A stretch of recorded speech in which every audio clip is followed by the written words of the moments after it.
Oi pessoal, tudo bem? Professor Júnior aqui mais uma vez para nossas aulas de biologia. Bom, hoje a gente vai estar falando sobre a segunda parte da aula de desequilíbrio ambiental e hoje a gente vai estar falando principalmente com respeito à poluição das águas e à poluição do solo também.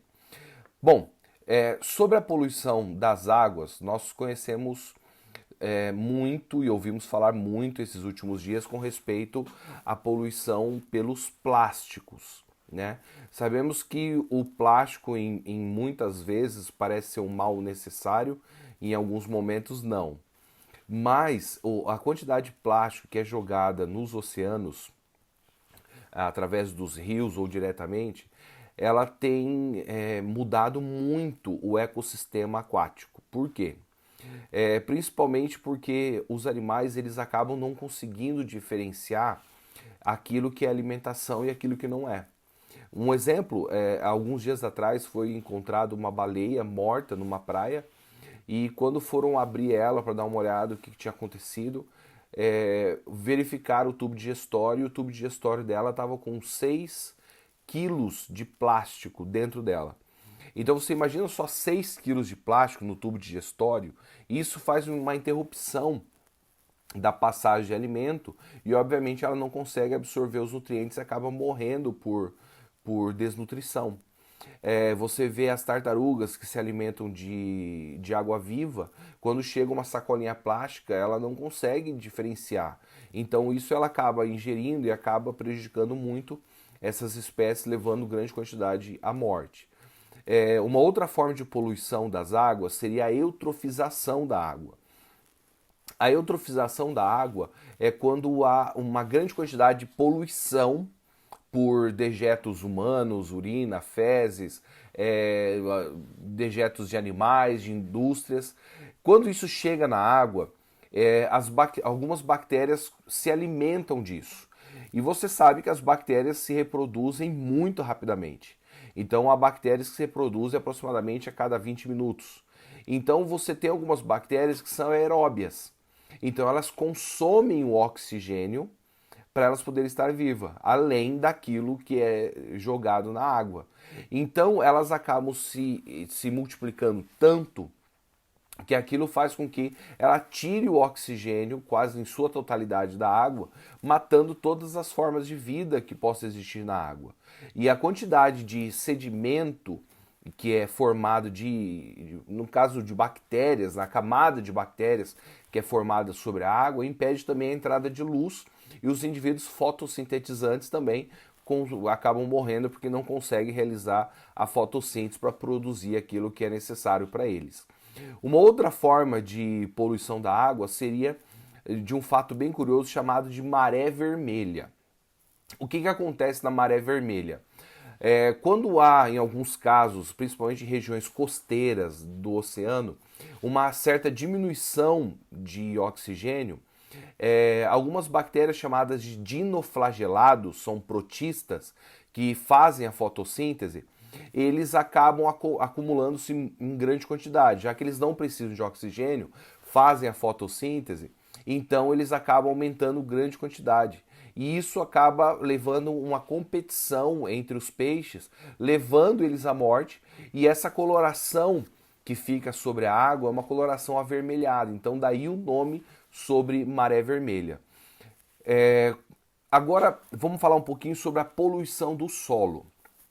Bom, o solo você sabe que ele precisa estar totalmente estável na quantidade de nutrientes, acidez, irrigação, mas os poluentes piores que existem hoje em dia para um solo seria aqueles provenientes de mineração, aqueles resíduos industriais, resíduos agropecuárias como herbicidas, pesticidas e tudo mais. Então isso no solo, obviamente, ele acaba agredindo. Então você tem, claro, que isso numa plantação, você vê lá, poxa, mas a plantação tá linda, a plantação tá legal. Mas, claro, aquela plantação necessita apenas daquele tipo de nutriente que está no solo. Então, mudando ali a acidez, por exemplo, com esses herbicidas, não há diferença no crescimento desses plantios. Mas quando vem a chuva e essa chuva acaba levando um pouco desses resíduos para florestas, ou os animais acabam passando por esse meio, e isso acaba prejudicando muitos animais. Um outro problema grande que nós temos muito ainda em muitos lugares, principalmente no nosso país, seriam os lixões a céu aberto. Então a falta de aterro sanitário faz com que esses lixões acabem levando grande quantidade de insetos, levando grande quantidade de outros tipos de animais que possam se proliferar muito e acabam levando doenças para os seres humanos e outros animais. Principalmente porque os lixões a céu aberto, eles acabam tendo uma decomposição de matéria orgânica, formando grande quantidade de chorume. O que é o chorume? Chorume seria aquele líquido fedido que sai de um lixo de capacidade orgânica ou não, né? Então, dependendo dali do apodrecimento, eliminação da água de uma casca de uma fruta, casca de um legume, o restante de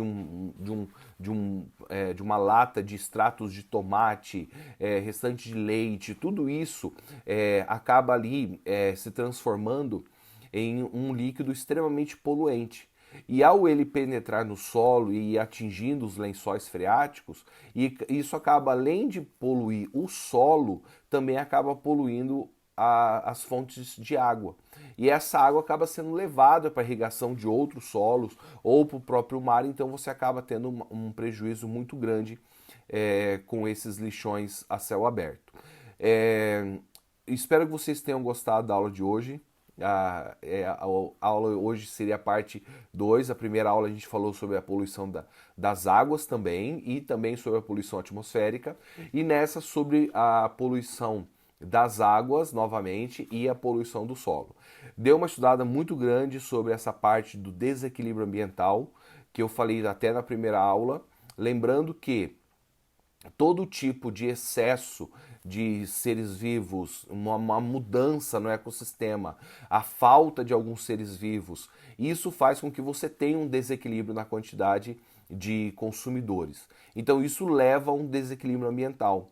Dois grandes desequilíbrios ambientais, que em outro momento a gente vai estar falando, seriam os dois grandes desastres que aconteceu no estado de Minas Gerais, que seria o primeiro na cidade de Mariana e o segundo em Brumadinho, onde você teve uma eliminação muito grande de resíduos minerais nas fontes de água, no solo, grande quantidade de lama, uma acidez modificando totalmente o ambiente.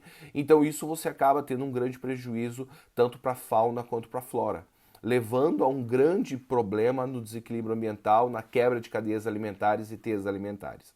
Beleza? Pessoal, um ótimo dia de estudo para vocês e até mais. Valeu!